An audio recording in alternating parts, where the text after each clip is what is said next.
ઓમ શ્રી ગણેશાય નમઃ. ઓમ શ્રી પરમાત્મને નમઃ.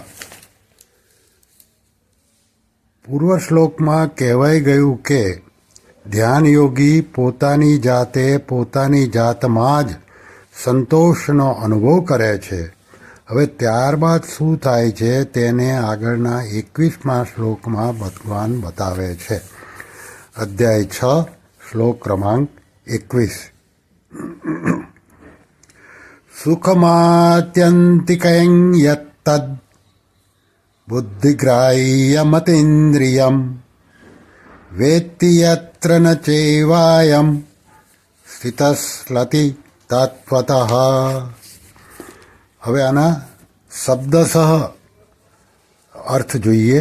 યત એટલે કે જે, સુખમ સુખ, આત્યંતિકમ અનંત, અતિન્દ્રિયમ ઇન્દ્રિયોથી અતીત, અને બુદ્ધિગ્રાહ્યમ બુદ્ધિગ્રાહ્ય છે, તત તે સુખ, યત્ર જે અવસ્થામાં, વેત્તિ અનુભવે છે, ચ અને જે સુખમાં સ્થિત થયેલો, અયમ આ ધ્યાન યોગી, તત્વતઃ તત્વથી, એવ પછી કદીએ, ન ચલતી વિચલિત થતો નથી.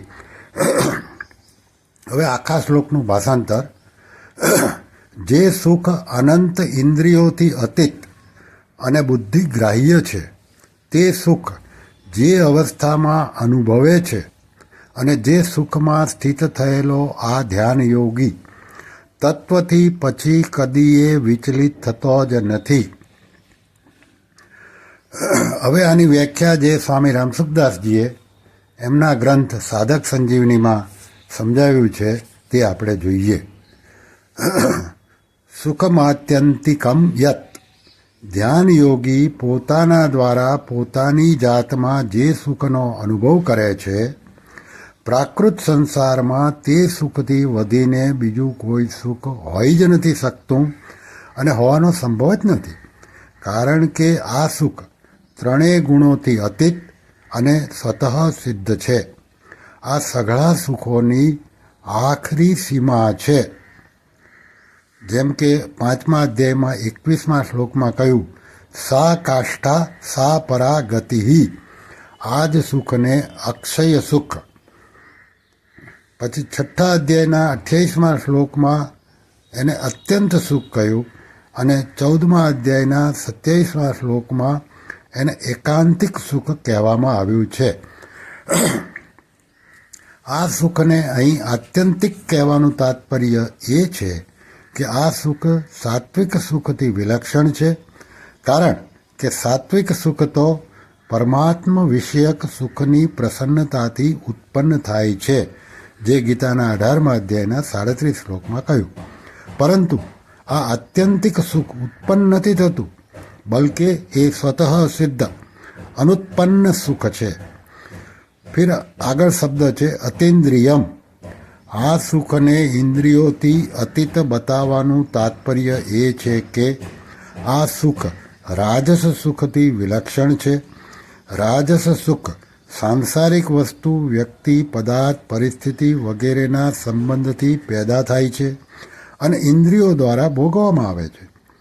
વસ્તુ, વ્યક્તિ વગેરેનું પ્રાપ્ત થવું એ આપણા હાથની વાત નથી, અને પ્રાપ્ત થતાં તે સુખનો ભોગ તે વિષય એટલે કે વસ્તુ, વ્યક્તિ વગેરેને જ આધીન હોય છે. આથી રાજસ સુખમાં પરાધીનતા છે.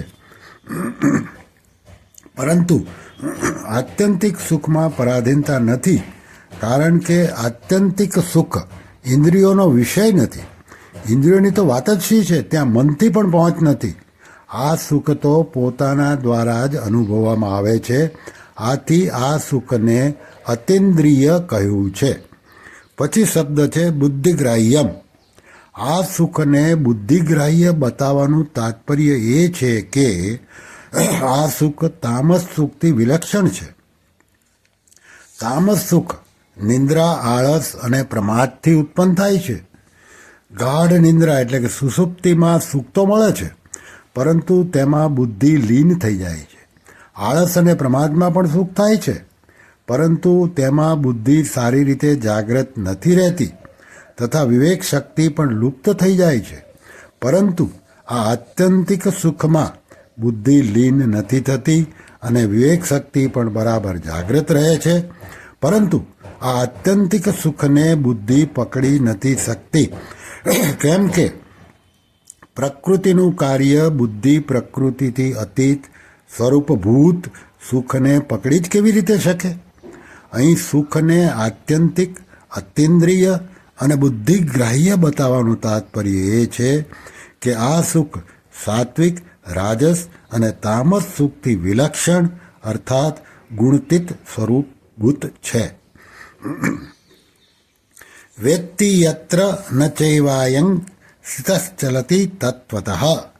ધ્યાન યોગી પોતાના દ્વારા જ પોતાની જાતના સુખનો અનુભવ કરે છે અને આ સુખમાં સ્થિત થયેલો તે કદી કિંચિત માત્ર પણ વિચલિત નથી થતો. અર્થાત આ સુખની અખંડતા નિરંતર આપમેળે ચાલુ રહે છે. જેમ કે મુસલમાનોએ કપટથી શિવાજીના પુત્ર સંભાજીને કેદ કરી લીધો અને તેને મુસ્લિમ ધર્મ સ્વીકાર કરવાને માટે કહ્યું, પરંતુ જ્યારે સંભાજીએ તેનો સ્વીકાર ન કર્યો ત્યારે મુસલમાનોએ તેમની આંખો કાઢી નાખી, તેમની ચામડી ઉતારી લીધી, તો પણ તેઓ પોતાના હિન્દુ ધર્મથી કિંચિત માત્ર પણ વિચલિત ન થયા. તાત્પર્ય એ નીકળ્યું કે મનુષ્ય જ્યાં સુધી પોતાની માન્યતાને જાતે નથી છોડતો ત્યાં સુધી તેને બીજો કોઈ છોડાવી નથી શકતો. જ્યારે પોતાની માન્યતાને પણ છોડાવી નથી શકતો તો પછી તે વાસ્તવિક સુખ પ્રાપ્ત થઈ ગયું છે તે સુખને કોઈ કેવી રીતે છોડાવી શકે છે?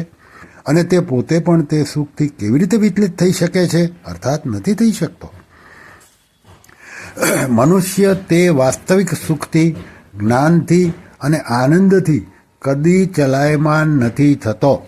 એનાથી સિદ્ધ થાય છે કે મનુષ્ય સાત્વિક સુખથી પણ ચલાયમાન થાય છે, તેનું સમાધિથી પણ વિત્થાન થાય છે, પરંતુ આત્યંતિક સુખથી અર્થાત તત્વથી તે કદી વિચલિત અને વ્યુત્થિત નથી થતો. કેમ કે એમાં એના અંતર ભેદ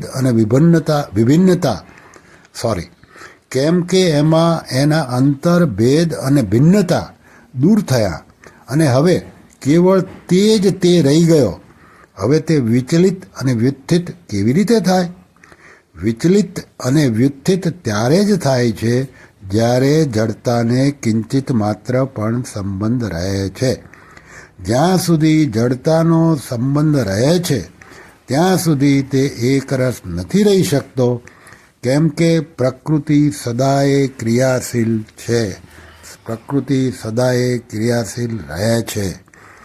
શ્રી કૃષ્ણ શરણમ મમ, શ્રી કૃષ્ણ શરણમ મમ, શ્રી કૃષ્ણ શરણમ મમ.